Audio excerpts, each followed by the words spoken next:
I'm here with Stan Kochinoff, who's a registered consulting arborist. Stan, can you tell me what happened here 2 years ago and how many trees were affected? There was around 32, 34. They're not quite sure, but there were some smaller ones that were taken out immediately. But when I came here, we were dealing with about 27 trees. Okay, and what was done to these trees and what kind of effect would that have had on them?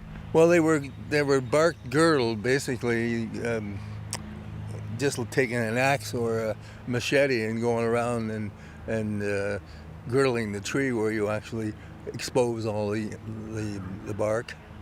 And they did this on a number of trees. There was a few that was very, very little done, and there were some trees that were really done with something like this one back here that was amazing that it survived even 2 years. And what kind of effect can a girdling have on a tree? Well, it stops the flow of nutrients and water going up to the tree to feed the branches.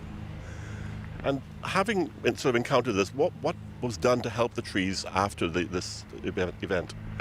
Well, we spent some time during the civic holiday there with the Public Gardens staff doing what we call wound tracing or bark tracing, where we smooth out the bark and try to get a smooth transition so that the tree can heal faster.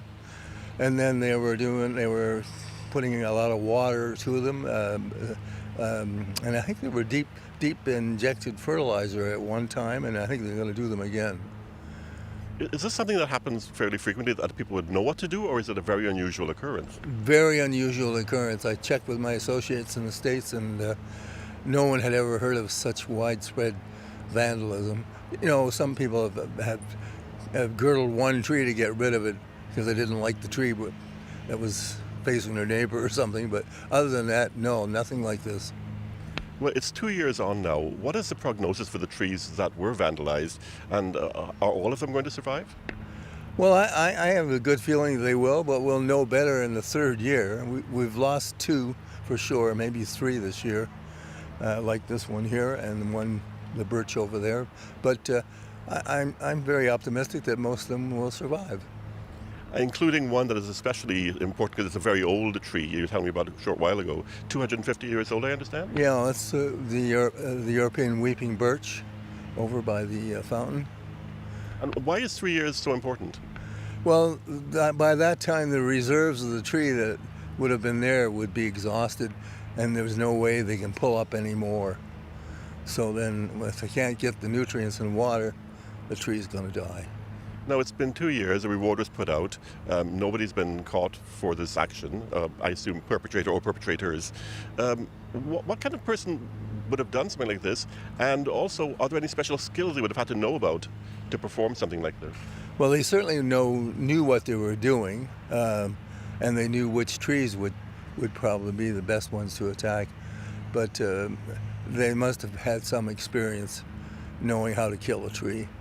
But I don't know what kind of a person would do it, or whether somebody has a mat on with HRM or a former disgruntled employee. Who knows? But I don't know if we'll ever know unless somebody's bragging about it in a bar somewhere.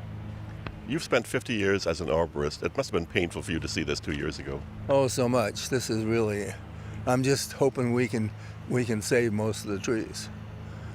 And in this special place, it's kind of the jewel of Halifax.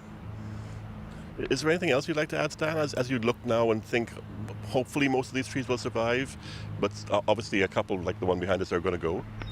Well, they're going to require a little more tender, loving care. In other words, more water and fertilizer injection to help, the regrowth better.